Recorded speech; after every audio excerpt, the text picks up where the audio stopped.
Hi, I'm Alicia. And I'm Robin, and you're listening to Bowel Moments, the podcast sharing real talk about the realities of IBD. Served on the rocks. This week is our 100th episode, and we had the privilege and pleasure of talking to Dr. David T. Rubin. Dr. Rubin needs very little introduction, so please go to the show notes to learn more about him. But since this is Dr. Rubin and our 100th episode, we took the liberty of making a supersized episode. Please hang on after our conversation with Dr. Rubin to hear our reflections on 100 episodes. Thank you so much for all that you do to support us. Cheers! Hi, everybody. Welcome to Bowel Moments. This is Robin. Hey, guys. This is Alicia, and we have to start by saying cheers to our 100th episode. 100! Woohoo!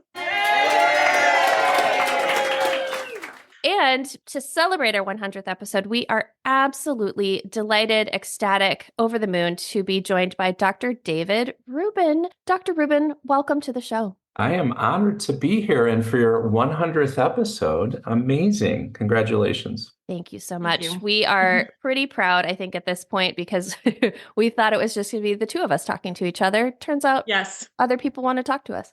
And you've had a lot to say all this time.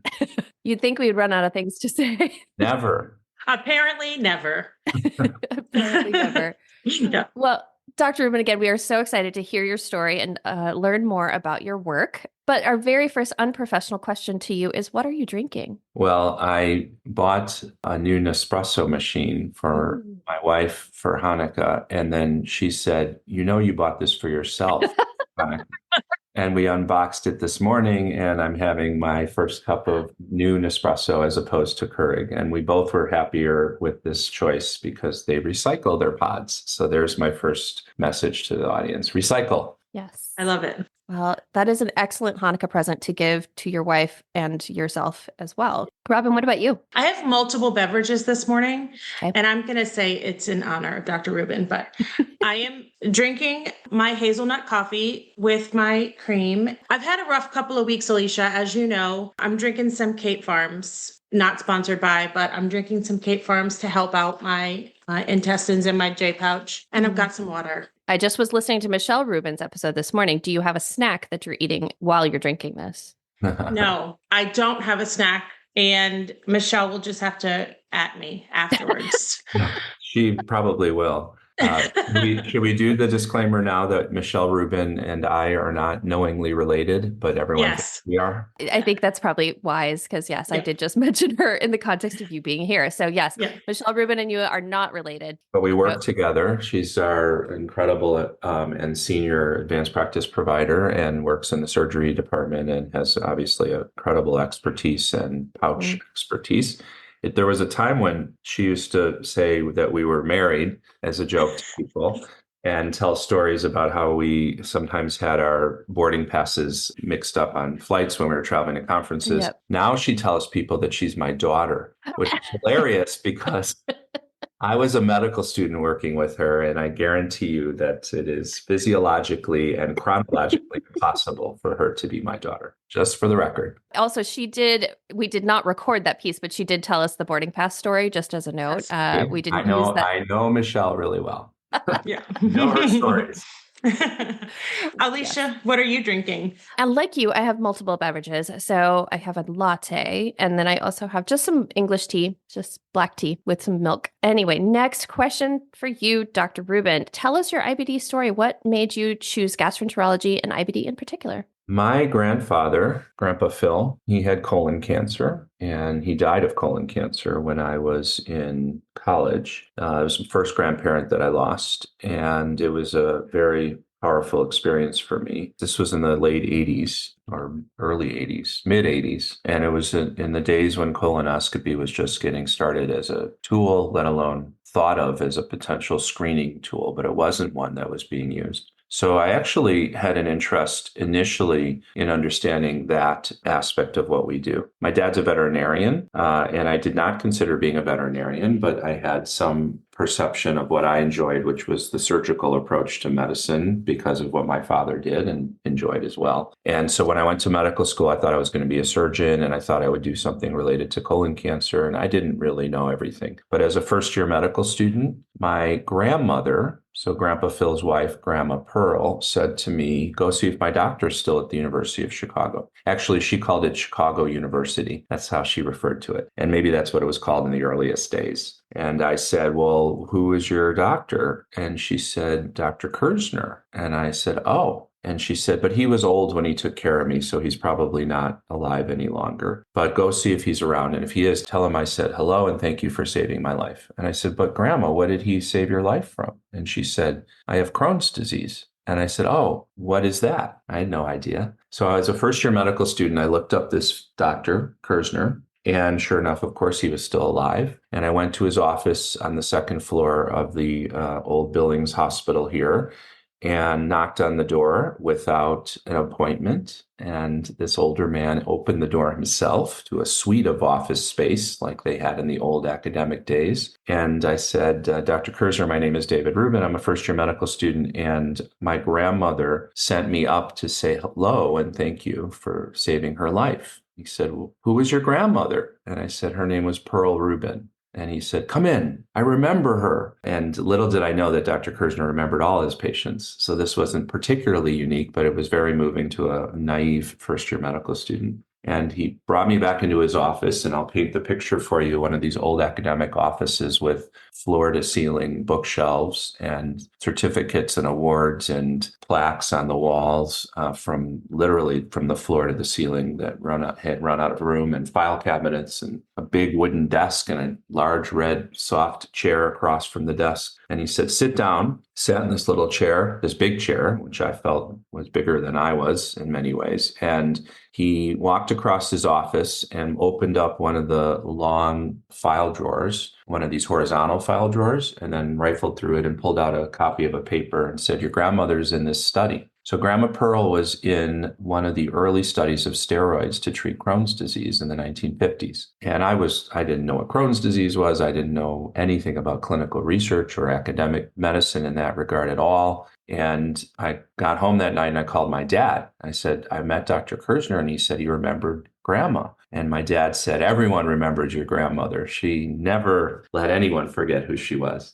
And so that was the first part of this. I didn't immediately then say, okay, right turn, I'm going into IBD. That actually isn't what happened. But Kersner kept his eye on me, and every once in a while I'd get home from a long day and there'd be a message on my answering machine, pre-cell phones, okay? I'm not that old, but yes, that's what I had in medical school. And I'd be summoned back to his office the next day. So I would go at the appointed time and we would talk some more. My father said to me, go ask him if he knows that cats get ulcerative colitis. Did you guys know that? Yes, I see nods. So cats get ulcerative colitis. So I went back and I told Dr. Kersner, my dad's a veterinarian, and he told me to ask you about cats. And he said, oh, I didn't know this. He said, let me tell you about the cotton-top tamarin, which is a primate that has something that looks like Crohn's, and the mouse model of colitis and the rat model of colitis. And so he started talking to me about animal models. And I still was so naive. I didn't know what he was talking about at all. But we had a couple of conversations like this through the years. And fast forward to becoming a medical resident at the University of Chicago. I stayed there, and then a GI fellow, and having still an interest more in colon cancer, to be very honest with you. But as I was rounding in the hospital as a fellow and talking to Steve Hanauer, who was my other mentor, as Kersner became my first, and Steve was certainly a very important second, I said, I want to study colon cancer. He said, well, this is, 1997. He said, we don't really have much anyone doing research on clinical colon cancer, but we do study colon cancer in colitis. Maybe you want to study that. So now my two interests merged. I took my interest in colon cancer because of Grandpa Phil, and I took my interest in inflammatory bowel disease because of Grandma Pearl, and I was going to study cancer in IBD. And that's where some of my research started, and that's where some of my early work, which then led to studying inflammation and understanding how we measure inflammation and then how we control it and how we look at it from a biopsy point of view and how we make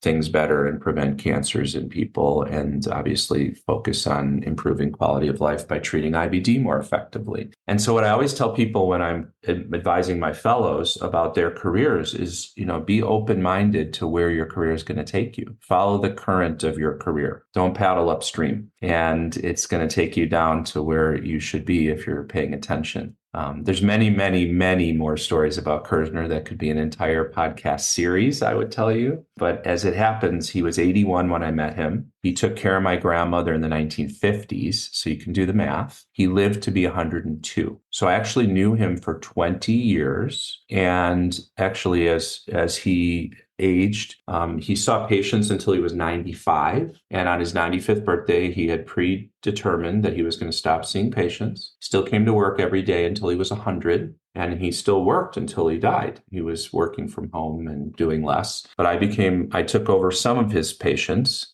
Most of them didn't have IBD at this point, the types of people he was still taking care of. And then I became his doctor, and I took care of him at the end of his life and put him in hospice. And so here was the guy who took care of my grandmother and maybe saved her life, although she was a little melodramatic. And then I became his doctor and helped this legend at the end of his life, and then worked hard to preserve his legacy, which was so meaningful in so many ways. Because what he said was, you want to remember that for any research project or any effort that you have, it should always come back to the patient who's suffering, the person living with a disease or a condition that you want to improve. That came from him, and that's obviously the way we should all be thinking. So it's quite a story. I'm now the Joseph Kerzner Professor. That was from grateful donors. They created a professorship, and I became the second person to hold that professorship. The first was Steve Hanauer, and then when he moved on from the University of Chicago, I became the Joseph Kerzner Professor. So it's quite a story, huh? He was at my wedding. He knew my wife. My wife worked for him temporarily. She's a preschool teacher, but she worked for him as his secretary part-time. And she said that being a secretary for a 100-year-old man is kind of like being a preschool teacher.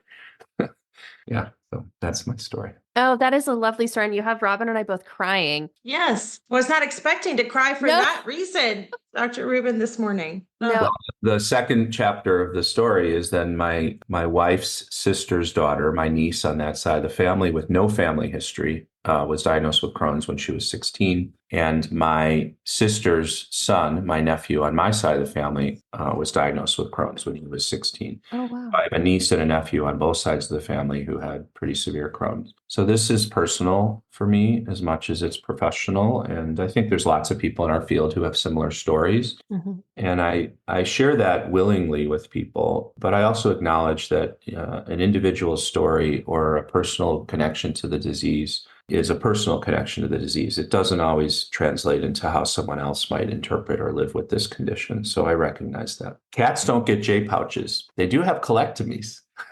They get ileoanal connections. So my dad would do remove the colon, and he'd connect the distal ileum to the anal canal, and somehow the cats function just fine, he says. Interesting. Well, the only reason I would know that cats have IBD is my dog had IBD. He was diagnosed with IBD Dogs later. get IBD too, yeah.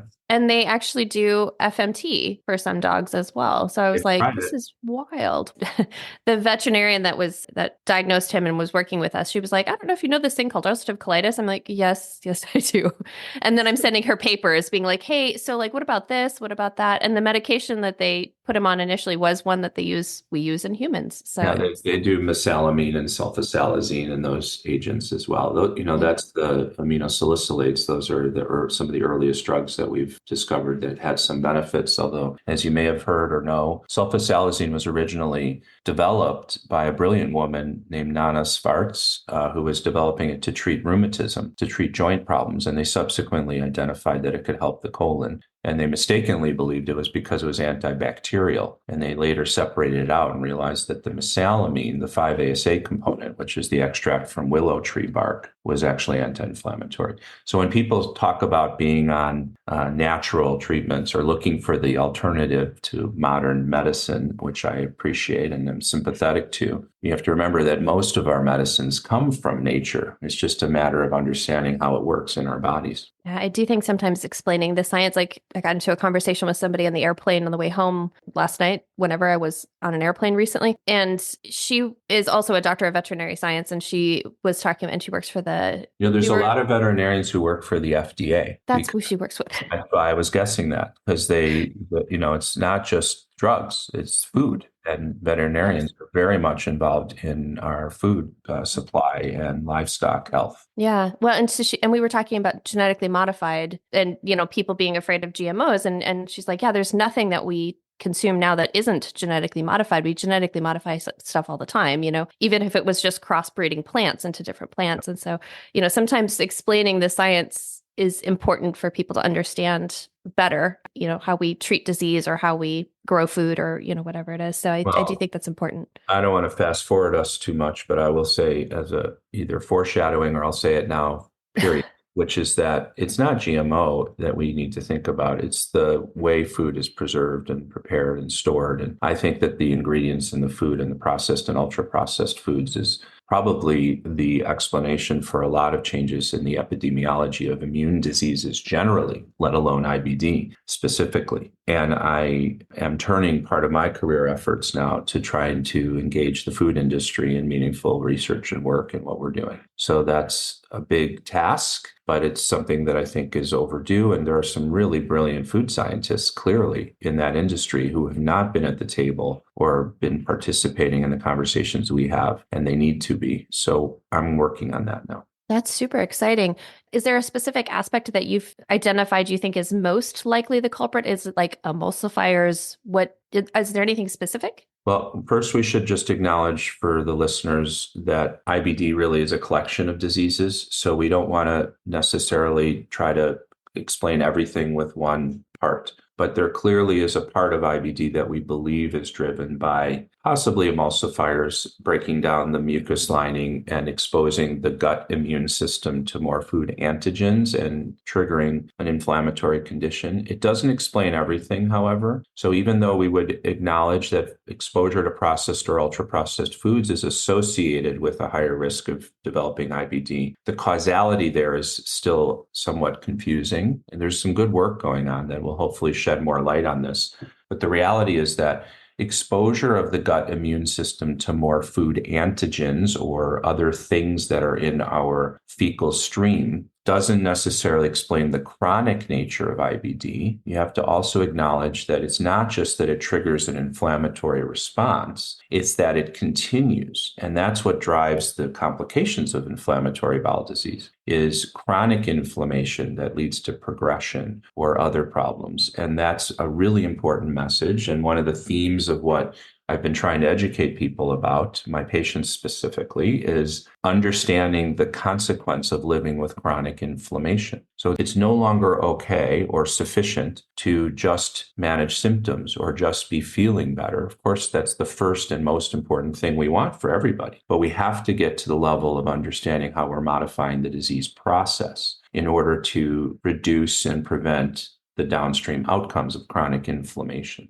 So when you talk about emulsifiers as a culprit or other things that may be in the food stream or the food sources, we have to understand not just what it might do to trigger inflammation, but why does it then continue? That chronic nature of IBD is one of the questions. It's one of the big questions that we want to understand more about and that we're working to stem. One of the things people misunderstand about maintenance therapy for IBD, for example, why do people with inflammatory bowel disease often need therapy to preserve or prevent relapse, is because it's a chronic condition that tends to come back. But you can reduce the likelihood of that substantially if you know that you've controlled the disease process at the level objectively of deep control. In other words, feeling better and then knowing that the disease process, the inflammatory process, has been shut off is associated with a much lower likelihood of recurrence and progression and all the things we want to avoid. And so I think it's a really important message for people. Maintenance therapy, being on medicine chronically for this condition that is a chronic condition, is not about treating active disease chronically, nor should it be about treating a disease when it flares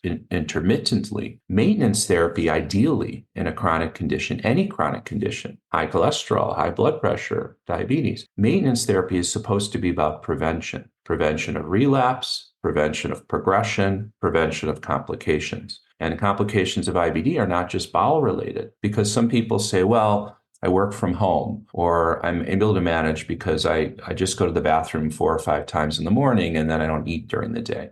That's all part of how people manage living with active disease. But that doesn't get around the fact that we've come to appreciate the consequences of chronic inflammation on sleep, on metabolism, on heart health, maybe on neurologic health, as you probably know a little bit about, and degenerative neurologic conditions associated with chronic inflammation, on mood. One of the major areas of emphasis and research in my lab now is looking at the biological basis for mood disorders in IBD. So there's so many things that we've come to appreciate and understand. And I think one of the main messages and services your podcast can do is to make sure people understand a bit more that it's not just about feeling good, which is directly related to having a good quality of life. It gets to the next level, which is disease management, so that it lasts. I want to bring us back just to highlight one thing that you said right at the beginning, because I don't want to miss that, is that you said it is a collection of diseases. And while one thing that we're looking at, like you said, emulsifiers may affect a group of us, it's not going to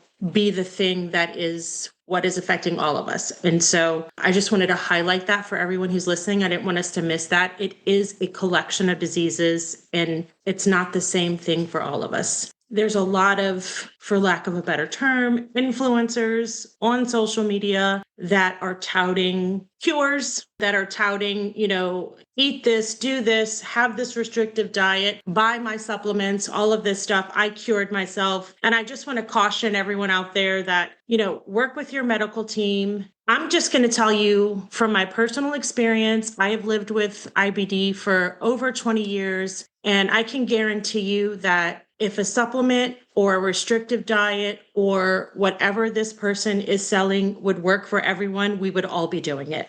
If whatever they had out there would cure me, I can promise you every single one of us, the millions of us, we would all be doing it and everyone would be cured. So just make sure that you understand that it is a collection of diseases and not everything is going to work for everyone. And so just be cautious, work with your medical team, and talk to your doctor about anything that you're interested in trying. And if you're prescribed medicine, don't stop taking your medicine. Just talk to your doctor about what you want to do, what you want to talk about. If you have questions about research, talk to your medical team. Robin, that's such a message. I really appreciate it. When I give lectures to patients or when I talk with patients, one of the main things that I say to them is, and I literally have a slide where this is the only words on the slide, your IBD is your IBD. In other words, you should know what you have. You should know what you have and how it's different than what somebody else has. You should know that the person online who has found a dietary strategy that is working for them or that they think is working for them may not even have the same IBD you have in any way, shape, or form. Sometimes they don't even have IBD. They have an irritable bowel, and you all know, and I'm sorry that it's a trigger because it triggers me, that's not what we talk about here. But I think everyone should know what do you have? And the label Crohn's disease and ulcerative colitis isn't even really what I mean. Which part of your bowel is inflamed? What are the complications you may have suffered from because of this disease, even before you were diagnosed? What therapies have worked or not worked? And by worked or not worked, in my world as a medical professional, I mean, did you actually achieve stable, sustained remission where you were doing great with that treatment, where we knew objectively was working? And you may not know the answer to that, but those are the types of questions that you should be asking and you should find out the answers to. What are your extraintestinal manifestations? Most commonly, people can have joint pain with their disease, but not everyone does, of course. Some people have eye inflammation with their IBD and they don't even know those things are related, but every once in a while their eye will be red. Some people have mouth sores, which sometimes are counted as an extraintestinal manifestation. To me, it's an extension of the bowel, so I don't always think of it that way. But you should know what you have. One of the challenges I've struggled with is that when people go online to read about IBD, as you all know, and I'm sure many listening know, you read, here's what Crohn's is. It can affect any part of your GI tract. And here's a list of medicines from A to Z that you can be on with this disease. And there's no distinction. And it doesn't help someone who is just diagnosed with 2 inches of ileal inflammation, who's going to probably have a benign course or maybe require a single resection ever in their life, from somebody who has a diagnosis when they're 4 years old with panenteropathy, meaning the whole bowel is inflamed. Very different diseases, obviously. But the problem is if you go online and read about Crohn's because someone just told you have it after they finished your colonoscopy and you're in a post-sedation haze, you're going to read about, oh, tomorrow it's going to be in your stomach. And the day after that, you're going to have an abscess and you're going to have multiple surgeries. That is not true. And that is not true for the vast majority of people who have this. And you need to understand what you have and know what it does and understand what it can and cannot do. So I really think that's a really powerful message that needs to be disseminated. And I'll tell you that professionally, what we're trying to do is, first of all, there has been the emergence of a much greater understanding of what's now termed very early onset IBD, which is people diagnosed with IBD. Usually we say under age 4. So that's a very specific type. And what are often associated with monogenic types of IBD. That means a single gene has been identified related to those specific problems. Very different than the IBD of the teenager or young adult that we often diagnose. And sometimes the teenager has had it since they were 4. It was just in a different form and people weren't diagnosing it properly, unfortunately. And we're reclassifying the IBDs. So I'm happy to share with this audience and all of you that the International Organization for the Study of IBD, an organization that I'm proud to be part of, is reclassifying the IBDs to try to move the field forward, to acknowledge exactly what I said, that the terms Crohn's and colitis, which are ulcerative colitis, which are still being used by the FDA and therefore pharma, and therefore are relegating us to these ongoing descriptors, are not precise enough to explain variations in response to therapies, to explain variations in response to a variety of different other strategies, and it hasn't enabled us to move the science forward in as much of a meaningful way. So we're hopeful that we're going to do what oncology did many years ago, which is to have classification systems that will enable more thoughtful approaches to interventions and moving the field forward. I will also say that people have said, well, in cancer, they had discovered that hormones trigger some types of cancers, and there are all these molecular types. And the answer is, yeah, but they did the reclassification before they knew some of these things. And so I think it's a necessary step forward for us, and I'm happy to share with you that that is underway, and I think that will move the field. Gosh, I have so many questions for you now. Like, I'm going to back us up to talking about food. And you're working with like sort of food manufacturers to try to figure out some of these things. As part of that also, again, I'm a social worker, so I'm going to qualify this by saying, part of that process too is food insecurity and food access. And so I do think it's something to, as you're layering this in to treatment with folks, is that understanding that there are people that do not have the same access to foods that are not preserved as some of us that perhaps live in, the fancier part of St. Paul. Yeah, well, so we're very aware of this. I work at the University of Chicago, which is situated along the lakefront on the south side of Chicago. I live in this neighborhood where we raised our family. And I will add that we, just to the west of us and further south, are areas of what we now call food swamps, not food deserts, but food swamps. And what that refers to is the access to predominantly processed and ultra-processed and fast foods and not healthy alternatives. And part of the mission of the University of Chicago when it was established in the 1890s was to improve society and to serve the world, but to start in the community. And in the GI division that I run here, we have modified our missions. Our missions, the traditional academic missions, are clinical care, research, and education. And from the beginning, I've been doing this now 10 years in this particular role, we added a mission of community engagement to just call it out. You could easily say, oh, well, it falls under clinical care and maybe some research. But actually, we are very much invested in trying to understand this. And not surprisingly, there hasn't been enough research in the urban populations that don't have access to things to know even how much IBD there is. We certainly know it exists and we want to study it, but one of my wonderful colleagues, Dr. Ed McDonald, is also a trained chef, and he does cooking classes and diet education on the South Side. And in addition to doing that and measuring health and weight loss and things that go with these, we're also studying the microbiome. And you wouldn't be surprised, and you may have had other guests talk about it, but the organisms that live in your bowel change rapidly when you change your diet. They don't necessarily stay that way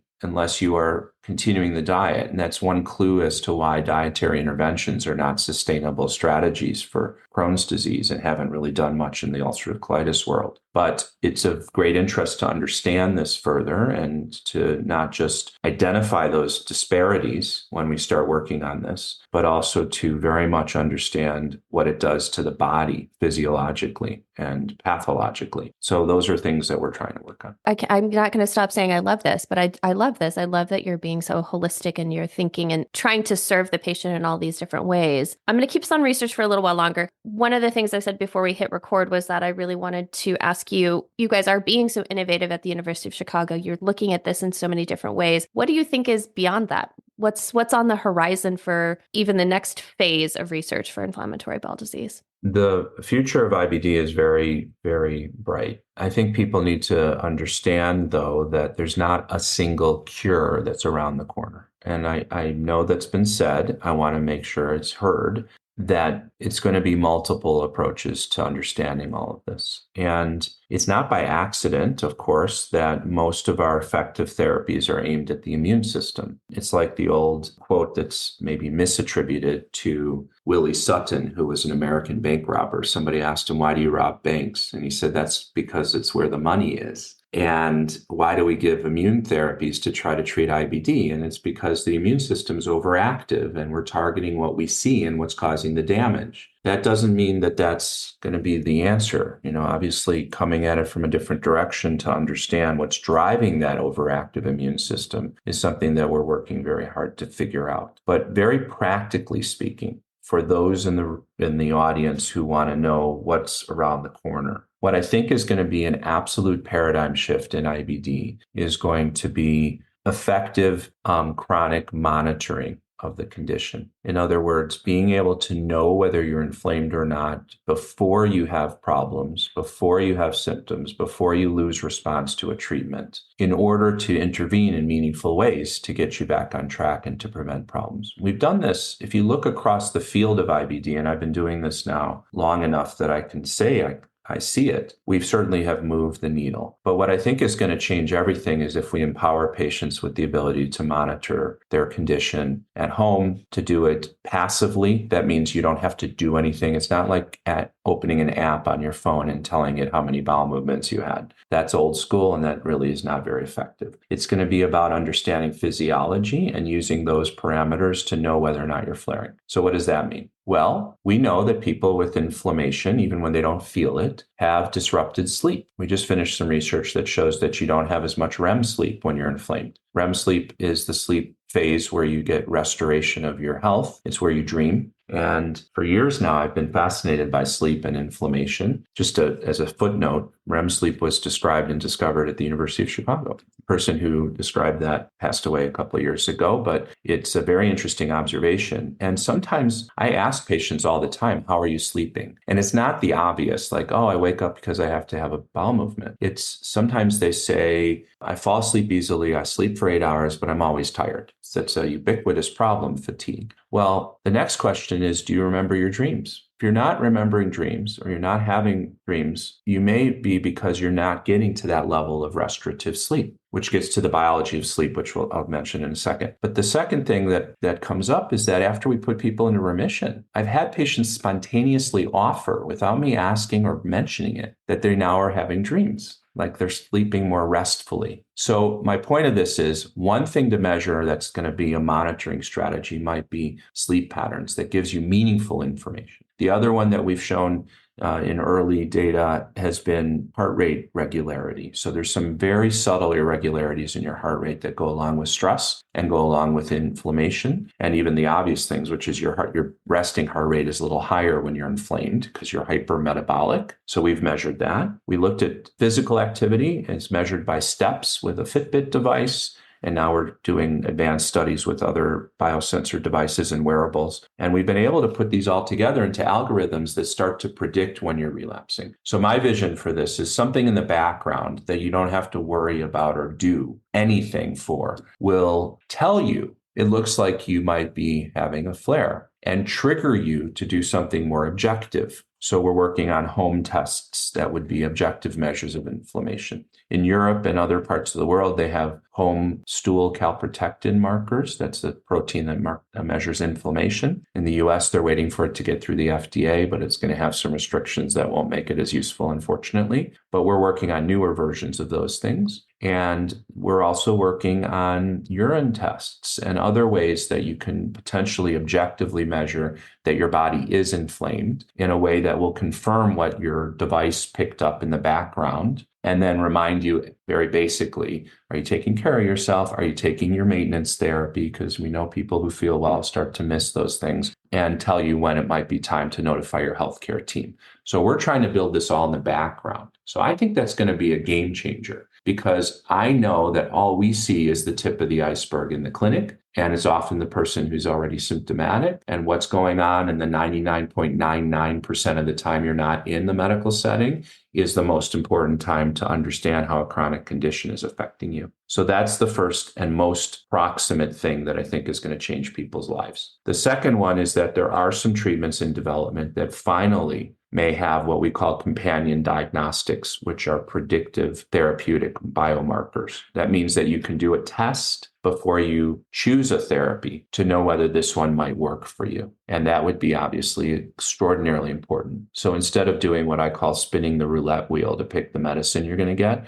or waiting for the insurance company to tell us what we can or cannot use, which could be a whole other diatribe I can go on, I would say to you that having informative therapeutic biomarkers will be a game changer. And it's not that far off. There are some studies that are in phase 3 now that have some prediction. They're not perfect, but they don't need to be perfect. I keep reminding people. All we need is like a clue to push us in the right direction. You know, I'll take a 10% benefit over guessing any day. I see you're both nodding. So I know we're on Zoom and this is a podcast, but I'm just going to say that I know you agree with me. And I think that that's the other major thing. I could go on and on and on, but those are two big ones for you. Yes, we are very vigorously nodding at that, because I do think the more ammunition, the more tools that we can provide to you as a patient and you as a provider to really try to get you to at least the best possible medication is super important. Only because we already know that only a certain percentage of medications work for patients. And once you have to switch, the likelihood of that second medication working, the percentage goes down. I mean, it would be much better for the first medication to work, and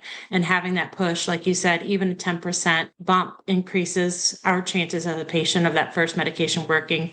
I, again, vigorously shaking my head. Yes. Any chance for the first medication working, I'm for. Well, the one thing we've definitely learned as well is that knowing why you're losing response to a medicine is very important. It's not just that, oh gosh, this one stopped working now too. It really does matter to understand a little bit more about why it might have happened. Did it never really get you into the deep remission and disease control that we thought it was? It only did what we call a response, meaning you're feeling better, but you never really got there. So it was just a matter of time where the disease was going to push through. That's important to know and understand. That's why objective measures are going to be so important, and why we're incorporating intestinal ultrasound now in our clinics, which is another topic we could talk about, but other ways to know that your disease got to where it needed to go. The second thing is understanding pharmacodynamics a little bit, and I don't want to make this into a pharmacology lecture,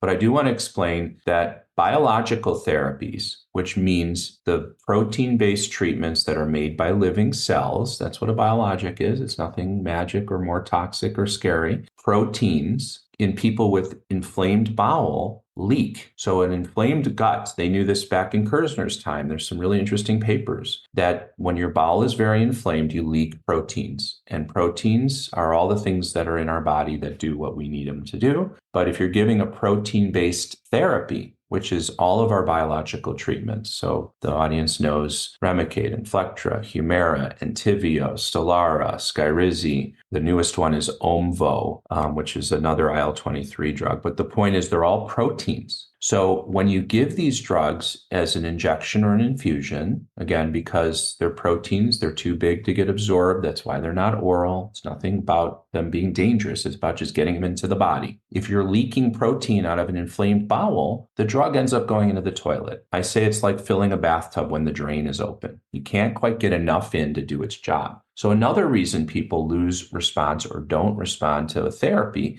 isn't because this mechanism is exhausted by your body's biology. It's because you just don't get enough drug in to do what we need it to do. And so that's a different consideration. And that's why the advent of these newer oral therapies, which are called synthetic targeted small molecules, the oral treatments, which I've termed the third revolution in treating IBD, have been a major change because we avoid the protein loss problem. You know exactly how much drug you're getting, you know exactly how much gets into your body, and then you know whether this medicine's working or not in a very real way. And you're not worried that it's just because you can't dose it properly. Big difference. And so, as you can understand, because it's complicated in some ways, this is also something that hasn't necessarily percolated down to all of my colleagues, my hardworking, excellent, thoughtful colleagues who are taking care of patients with IBD. There's been a proliferation of medicines and information that's hard to keep up with. So I get it. That's part of the problem. So knowing that, did you not respond ever to this medicine in any way versus you had a response but didn't get into deep remission, so you lost response because the disease just progressed through it?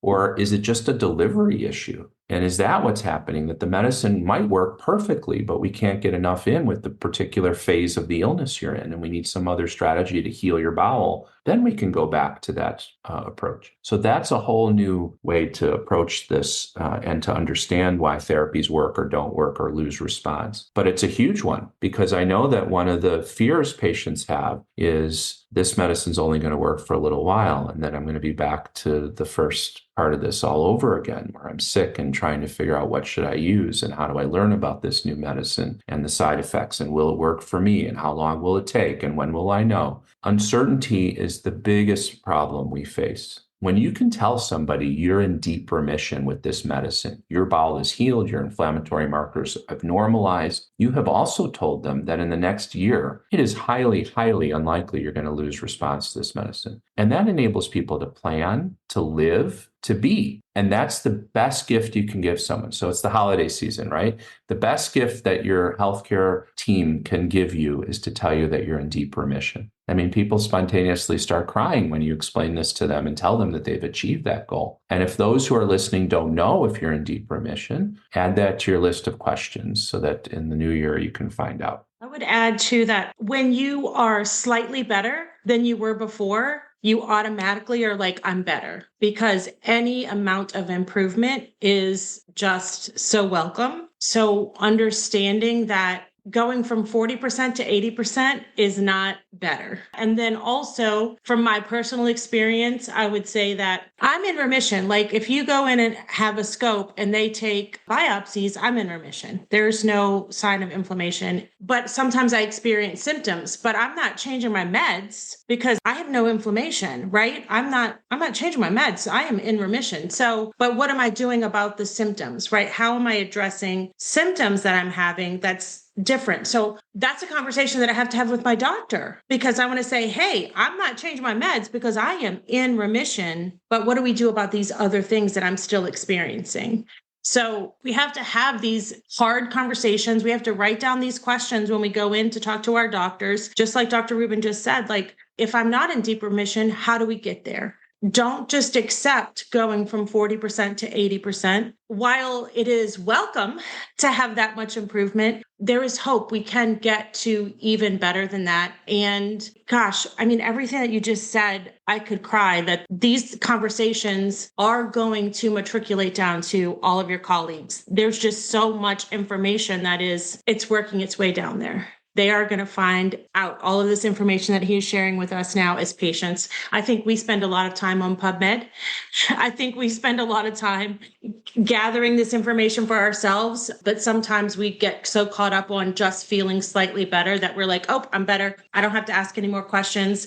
We've done our job. So still ask questions, still ask if this is the best I can expect. Still, if you're not in deep remission, that's the goal. You've said this multiple times, Robin, when the baseline is terrible, anything is better than terrible. Yeah. So you just sort of set your baseline different, I feel like. So yeah, you've said that multiple times and it's true. Here's my shtick on remission. First of all, people who live with inflammatory bowel disease should know what it is, just the basics. And I'll tell you what I think it should be. And they should know that they should expect it. And I think that too often people have learned helplessness or don't know that they can achieve it because they read online or they hear from others how awful the diseases are, and this is what you should expect to have and live with. And I'm so sorry. This is a terrible, awful condition. I reject that, okay, up front. Now, the first thing is I've tried to redefine remission, and I do this all the time when I see a patient for the very first time, and sometimes I return to it when I'm seeing people as returns. Symptomatic remission means that you are returned to a state of good health, which means no pain, no diarrhea, regular bowels. When you need to go, you can tell and you don't have to rush, and you're feeling well from a GI point of view. Deep remission, as Robin very nicely mentioned, is that in addition to symptomatic remission, you have objective measures of disease control, endoscopy, blood markers, stool markers. Increasingly, we value in our understanding biopsies, although that's still not an official target for a variety of different reasons we can chat about. But I actually have coined a term, functional remission, which means that you can have your symptoms be improved and you can have someone tell you that you're not anemic any longer and that your CRP, your blood marker of inflammation, is normal. But if you still have joint pain, if you're still depressed, if you're still afraid to go out because you don't know if you're going to make it down the street in your car before you have an accident, if you are unable to have a meaningful and intimate relationship, then you're not in functional remission. If you aren't doing all the things you wanted to do in life or more, you haven't achieved functional remission. So the goal ultimately I have for my patients, and what we say is aspirational, because we can't get there in everybody, but we sure can get there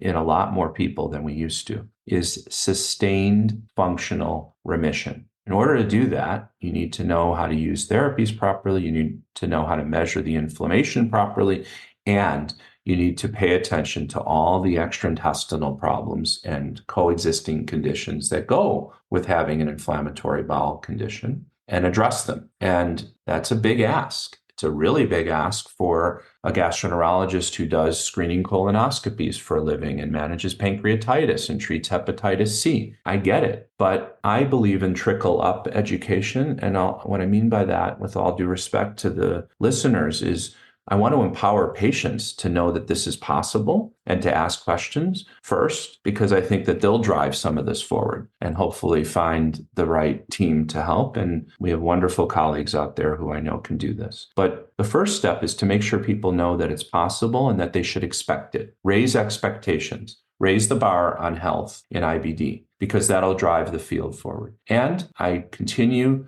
to realize that the advances that are occurring and the potential of our existing treatments is not reaching the people who would benefit from them. I have a colleague who has said that most people with IBD could be in remission if we used our existing treatments at the right time and more effectively. And I agree with that statement. So waiting until you're having a complication before you go on an advanced therapy is the wrong thing to do. I don't want that for anybody. And that's not the bar you should set for yourself. So that's the way I want people to understand these conditions. They should live well, and they should have the predictive value of knowing what comes with a healed bowel, so that they can plan and be comfortable and know what's going on in their body. That gets back to my message about monitoring strategies, right? Because if you know that, maybe you had some food the night before that didn't agree with you, but you're now thinking it's a flare because you're not sure, because you have that type of post-traumatic stress reaction to having GI symptoms. But you measure your inflammatory marker that morning in some way, whether it's passive or active, and it tells you you're not inflamed.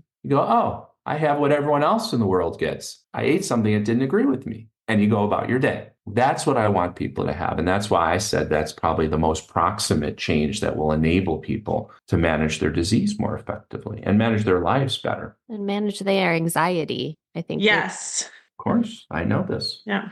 I really love that. Sometimes, you know this too, obviously, It's exhausting. Like being able to manage something the way that you mentioned passively. Gosh, I mean, the relief I feel just hearing you talk about it, because sometimes I'm exhausted and I don't have the energy to reach out to my doctor. Well, and you really you have to do the driving. What I see you doing is you have to do a lot of the like, hey, I think I'm anemic. I need to get this blood test. Hey, and not putting fault on your doctor, but right now you are, because you don't have that to fall back on, you're really having to push to get these other things really monitored to help you manage.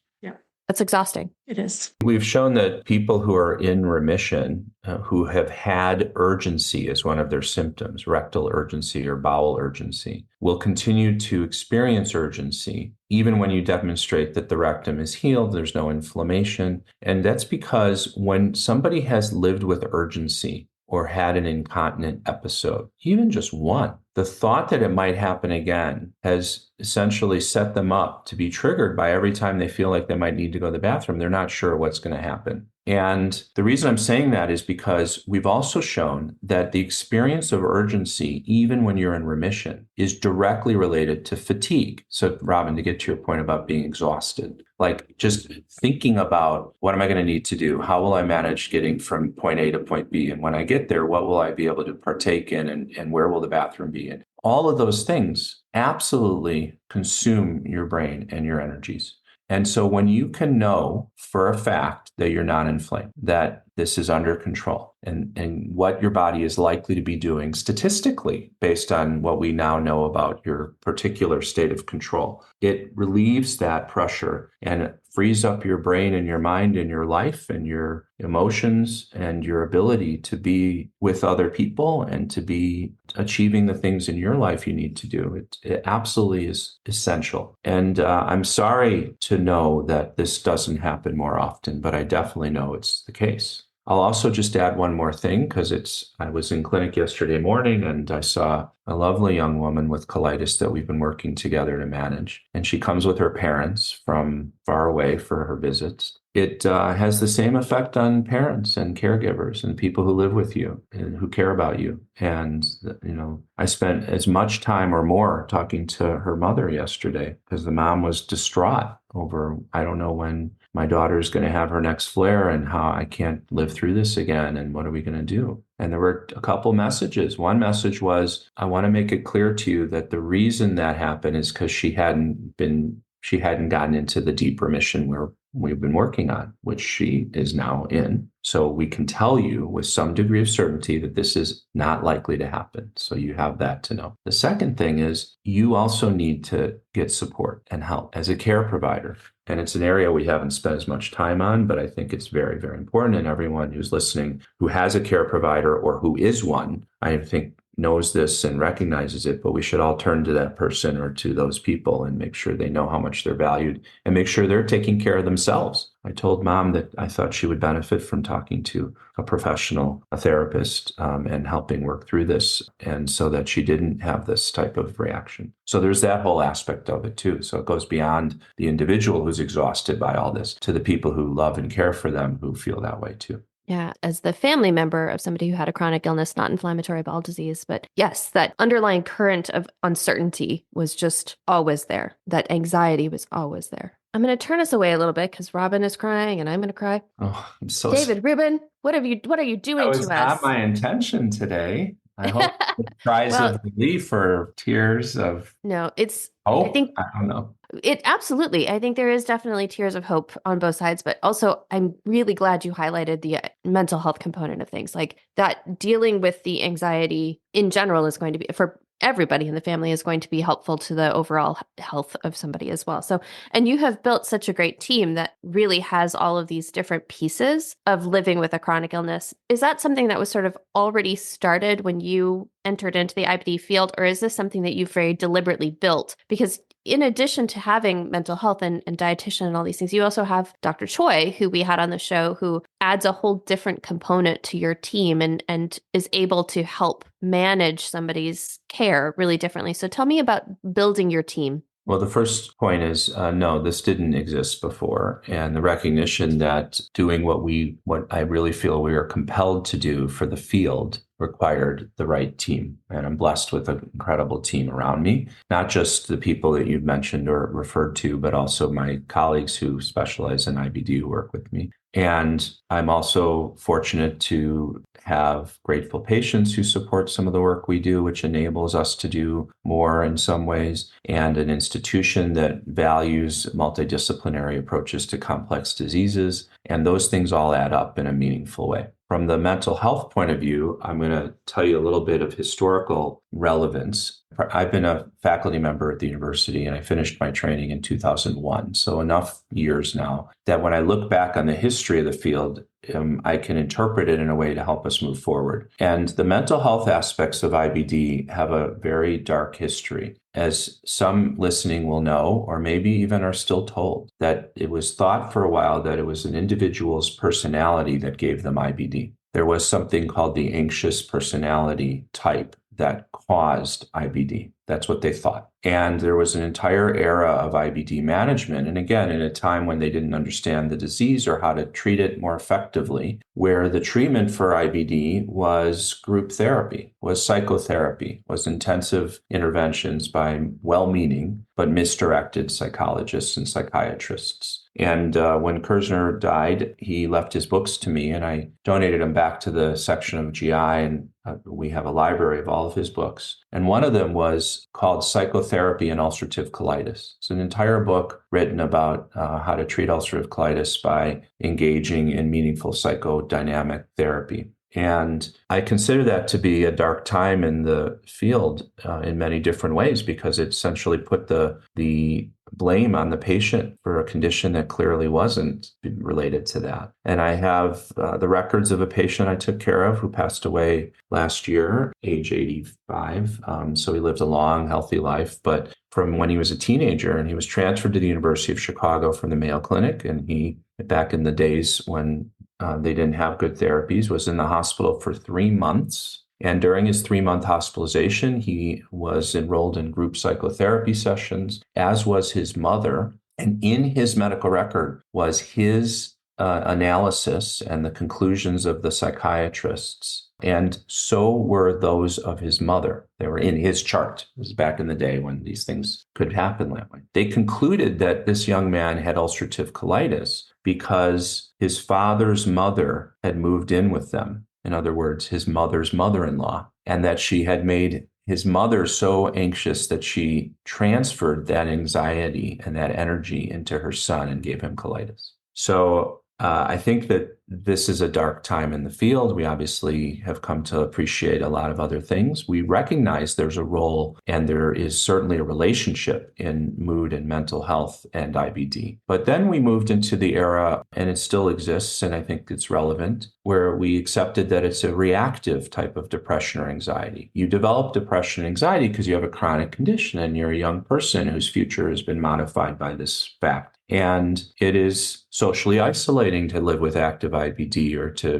be unable to engage in the types of activities that people enjoy. Food is quality of life. There's wonderful work done by Kevin Whalen in the UK. If you haven't had him as a guest yet, I encourage you to invite him. But he's done some great work on food as a quality of life and eating. So the reactive model of depression and mood disorders with IBD makes sense. But now we're in an era, and the research we're doing, and I'm very proud of our team, is we're trying to figure out the biological basis for this. So there's a lot of different ways to think about this, but I'm going to briefly say to you that what we have and what we believe and what we hypothesize is that the metabolism of some of the amino acids in our food and in our diets is what we know this is what contributes to neurotransmitters, and we understand that they're metabolized by the bacteria that live in our bowel and other processes. So what we have been studying is whether or not inflammation, and when that microbiome is disrupted,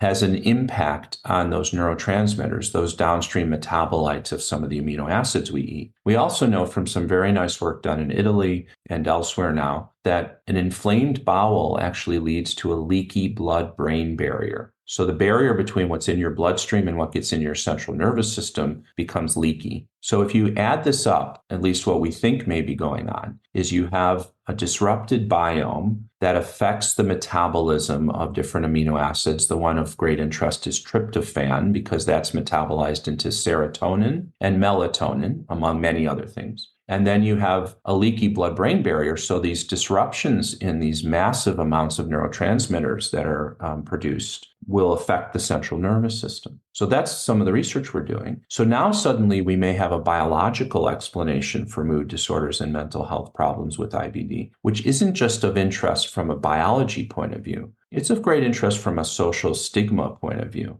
Like to say and to understand that you are depressed or anxious because you have IBD, not because it's a personality flaw, some stigma that goes with mental health still these days, even with all the progress that's been made. And I reflect on Rosalind Carter and her legacy in this area. But I would say that it will suddenly make sense to people. What mental health professionals have said for a long time is that this is a condition that can be treated, can be prevented, that has modifiable outcomes, and we should treat it and understand it as such, and not as a weakness in a personality or as something that should be ignored or not addressed properly. So the work we're doing now is we're measuring inflammation. We're screening everyone in our clinic, in my clinic, for these conditions, finding some really interesting things just by doing that. And we have developed a way, working with our Microbiome Institute, we just do a finger stick. It's not a blood draw with a needle. And the little prick on the finger gives us blood spots, and we run all the metabolites through the mass spec machines, and we can get all these data and more. And we're starting to see signals pop out right away. So getting back to sleep disorders, melatonin is related to your sleep. So we're measuring that, and that seems to be disrupted. We're looking at serotonin, which is related to mood, and there's many, many other things. So imagine the possibility that if we treat your inflammation, we actually change the biology of the mental health problem, like as a new adjunctive management strategy, or maybe the primary management strategy for mental health. So that's a really important area of research, which I hope will continue to mature. And it's all because I have Dr. Ashley Sidebottom, who's the director of the Metabolomic Core in the Microbiome Institute, Dr. Elise Bedell, who's an incredible GI psychologist who works with us, incredible lab group that works with me. So Zach and Evan are in the room with every patient, screening them and pricking their fingers and collecting the blood samples. And then we have Anton, who takes the samples down from clinic downtown to the university. Like, it's a whole team, right? And I created the IBD Psychology Interest Group, which meets monthly. And we start with what are we doing clinically to address how we do this in our clinical practice, what's going on with our translational work to better understand the biology and some of the clinical studies in the microbiome. And that's where we get into some of the things with mice and other areas. University of Chicago has a Mind Body Institute, and they do a lot of really great basic science, and we're now collaborating with them. And what are we doing with our research that I just described to you, and how can we move this whole thing forward? But it's a team, 100% a team, to get back to your first question. And we have other stories like that, where it's a team approach. That's the way to get things done, right? And of course, the most important part of the team is back to the first thing I said today, which is the patient in the center of all of this that drives this. And the reason I still see patients and love what I do in the clinic is because that's the inspiration for these projects. That's what gives us the meaning behind what we do and directs the work that we're trying to accomplish. That is just so cool. It just seems like the wrong word to use because it feels too simplified. But how amazing must it be to work within an environment that relishes innovation in such a way, that relishes looking at things in an entirely different way and examining things like in such a unique perspective and really rewarding innovation. That must be so cool. Well, in an era when expertise has been devalued by many in the popular press or in social media, and when scientific progress is often looked at sideways, or for people out there who may be suffering from these conditions and didn't know that there was progress, not just from the pharmaceutical industry, which I will acknowledge has made great progress, but in all these other things, I think it's really important to shine a light on it. And I'm grateful to you both for doing what you're doing and letting us have a voice on these things so that we can talk about it and give people hope, and also make sure the right people are listening so they understand that there is value to science and expertise, and that there are people trying to challenge the current thinking. When I was a very young trainee, Kersner said to me, "Don't adhere to dogma." And to be honest with you, I didn't know what the hell he was talking about. That was just not in my brain. I didn't understand it. Dogma is what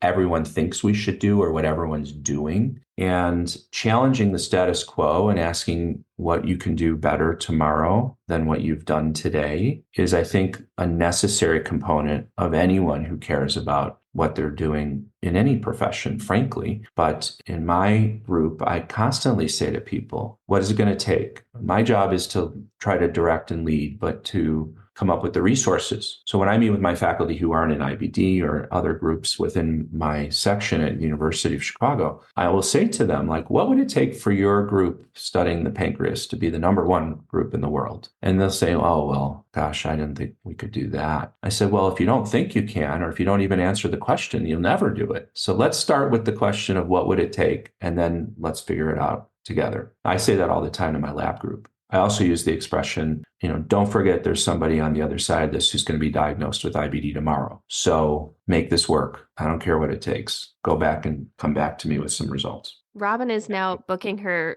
move to Chicago, I think is probably how this No. goes. No, but it did remind me, just based on what you just said, I trust my doctor. And I go to an IBD specialist. And also, I sent her a message on the patient portal just the other day. And I said, I think I've been asking you the wrong questions. I said, I think we've been having the wrong conversation.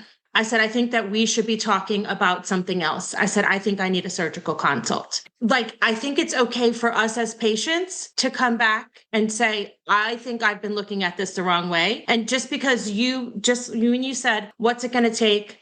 Dogma, status quo, just because everything's been going along just fine, or just because, the question I started asking myself is, can I live like this? Is this what I can expect for the rest of my life to be? Is this okay? Is this good enough? These are the questions that I started asking myself. And the answer to myself was no.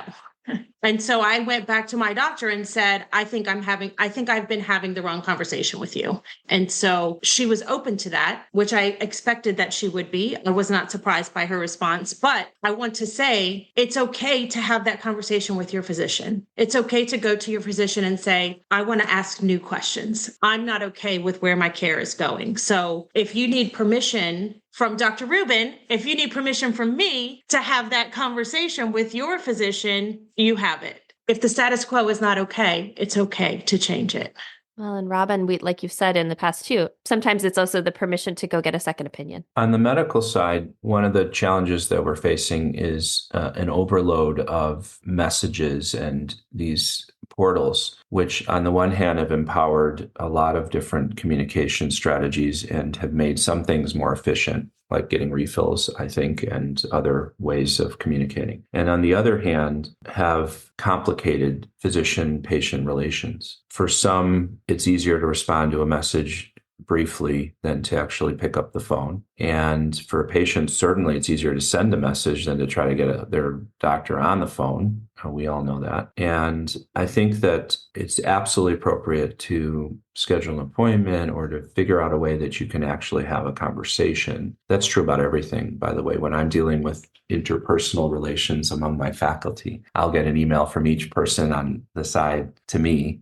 And then I'll call one of them. I'll say, do you know what I'm doing right now? And they'll say, no. And I said, I'm talking to you on the phone. Do you remember that a phone exists? I'd like you to call this other person and please deal with it instead of emailing. Now, I just mean that somewhat facetiously. There's sometimes serious things we all manage. But my point is that there's not a substitute for that also. So sometimes we get into, for those who use Epic, the MyChart communications. I coined the term MyChartosis, where the message goes off the screen. That's not meant to be pejorative to the patients. It's meant to mean this is somebody who should have a phone call or a visit. And it takes a lot less time and it's much more effective. So that should be true. I have an appointment to discuss it now, but I'm just saying. I was Yeah. just saying that on the medical side, I know my colleagues are working hard to do these Yeah. things too, and that it's a challenging time. I mean, in the last 2 months, how many therapies were approved by the FDA? A bunch. Sub-Q Entyvio, Velsipity, which is etrasimod, the sub-Q infliximab, if people hadn't heard that already, also got approval from the FDA. Omvo, which is mirikizumab, which is the IL-23 drug. All those were approved in the last 2 months. How can anybody, academic, non-academic, community, IBD expert, anyone keep up with all this? It's difficult. I'm glad you brought up the whole have a conversation, because I think what Robin is saying is great. Sometimes you need to go home, you need to process, and then you can ask questions and get it out and say, hey, perhaps we're doing the wrong thing. But I do think sometimes, and this happens in every email-based communication, firing off a quick response, you don't always know that the person interpreted it the way that you intended it, or, that you're really providing the type of education that they need. So definitely, especially, if you're talking about something real complicated, having a conversation is a good idea. It's okay to ask for a second opinion or to revisit what you've been doing. Right. So you're not repeating the same thing over and over to try to move stuff forward. And I recognize that I have a unique set of resources that help me take great care of patients, even if I'm the one who helped build those resources. The truth is, I know, one of the things people say to me is, well, in my community-based practice, I don't have a gastropsychologist, or I don't have an intestinal ultrasound machine. What do I do? And there are answers to those questions, but I think these are real facts that we have to keep in mind for people. That must be so incredibly frustrating from your side to know how good care can be and know how much these resources can help people care for their patients, but to know that it's not accessible to everybody. I'm sure if you could wave your magic wand and give everybody what they needed, you would. Yeah, I think this is what I sometimes worry about with our show as well. We bring these people on that talk about, being part of these amazing centers that have the resources that really can care for patients in a way that is so holistic. And yet our patient that's living in Montana doesn't have access. It's just every once in a while I worry that we're holding out this beacon of hope that's real far away for some people. Well, I guess I have two comments. The first one is that the goal of advancing the field is not to make it super specialized and so complicated that you can only get it if you see an expert. That's wrong. One of the major priorities for me personally in our field is to try to figure out how we can simplify some of these principles. One of the ways we've simplified the goals of management is to understand that we should be treating to objective measures of control. So regardless of what treatment you're using, and I wrote a paper about this in 2015, where I said, even if you want to do a diet trial, you should make sure that it's paired with objective measures that your disease is responding and is under control, which is the message we started with earlier. And I think that's really important. So everyone can understand that. The goal should be the same. How you get there is where you might have to work on it. And the second thing I'll say is the advent of communication strategies like this to raise awareness, and social media, which is something I embraced early as a way to level the playing field and communicate broadly, I think has its benefits and also has some drawbacks that we could touch on. But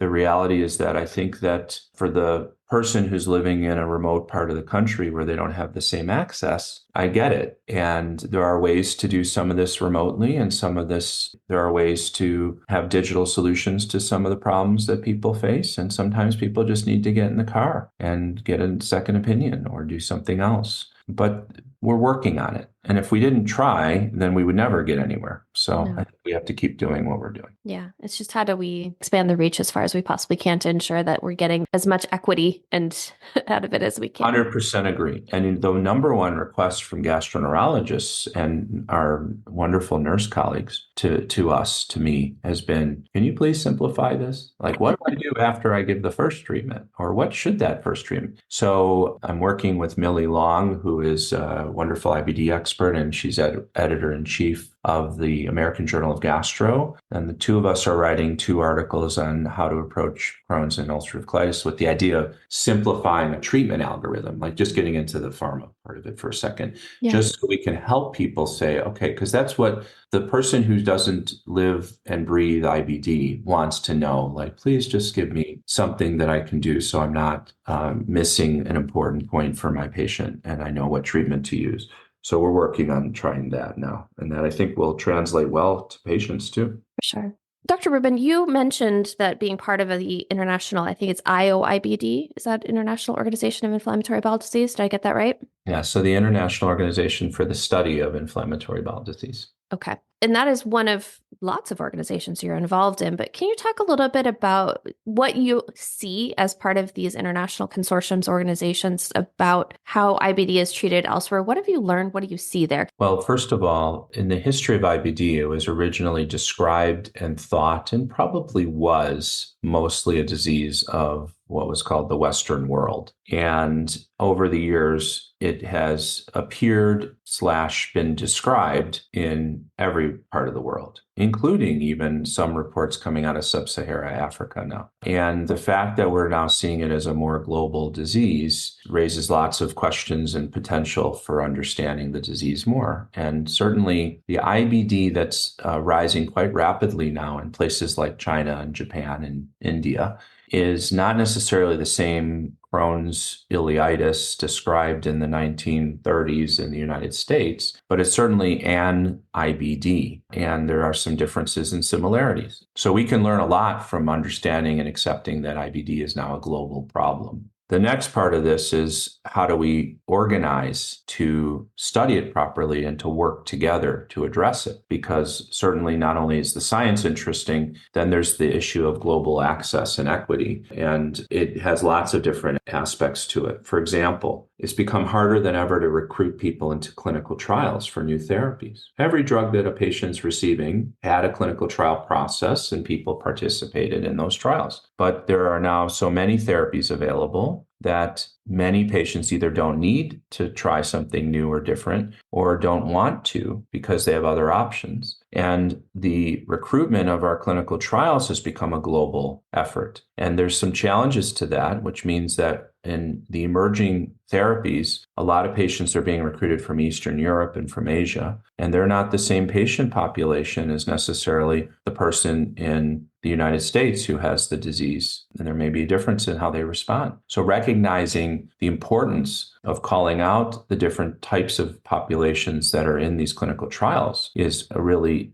essential issue. And that's just global. Then we get back to the United States and we look at our clinical trials. They're predominantly white people that are recruited in these trials, not underrepresented individuals in medicine, people of color or people who are otherwise not having access to good care. So there are lots of issues from that point of view that come up. So what I've described and discussed has been this issue of what I call macro medicine, which is organizing ourselves around societies and clubs and professional groups in order to try to tackle some of these global problems. And the International Organization for the Study of IBD started out as a club. It was a social club for a few select individuals from different parts of the world, mostly Europe and the US. And it has grown into an organization that has members from the Asian world, Australia, New Zealand, South Africa, South America, and has developed and described and discussed an approach that's much more organized to try and tackle some of these issues.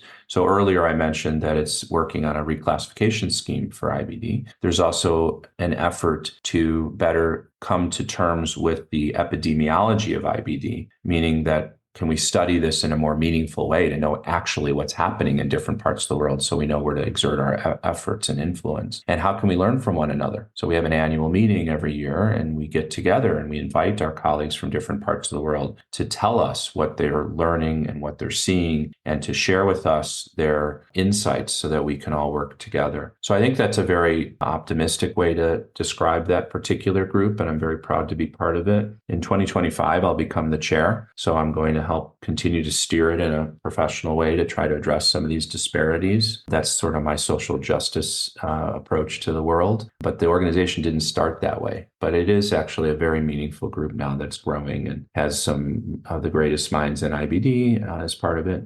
There's many others who should be and could be, and it's growing. So hopefully that'll happen too.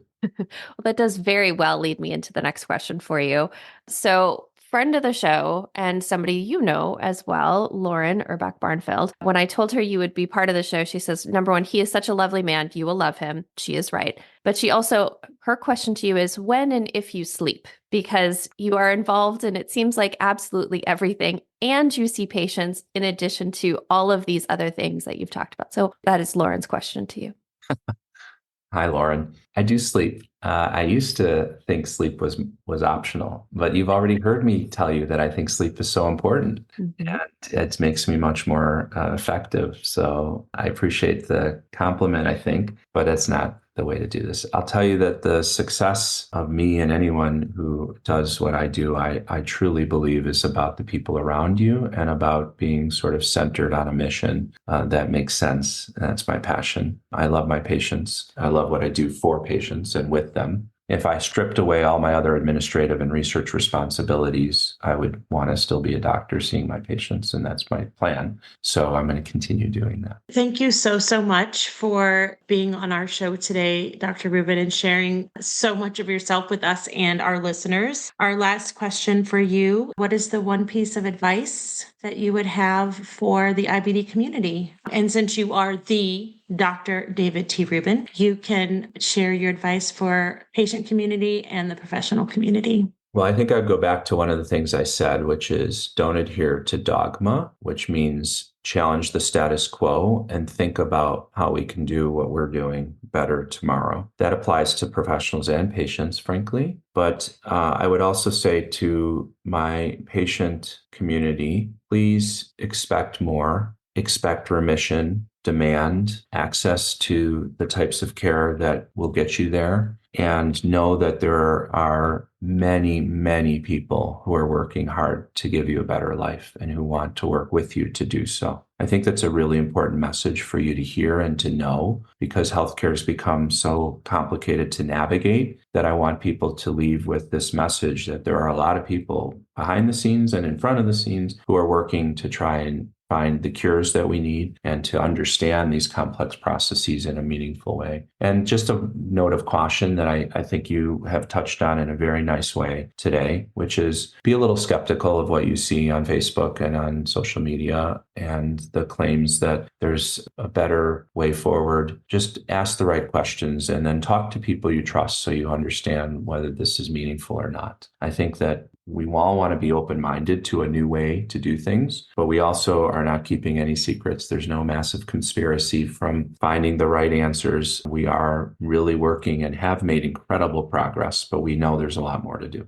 Beautifully said. Dr. Rubin, what an absolute joy to talk to you. Thank you so much for coming and spending part of your morning with us. We really, really appreciate it. It was really my pleasure. I obviously enjoy talking about these things, but I really want to thank you for having a platform that enables us to have this conversation. And I hope that we will be able to continue it in the future. But I also really hope that all the people listening who either have IBD or support and love someone with IBD are able to think about the disease in a new way now and really look to the future in a positive way. I think so. I think our conversation will make a lot of people feel really hopeful about what's coming down the pipeline and what's happening in the world. So thank you again.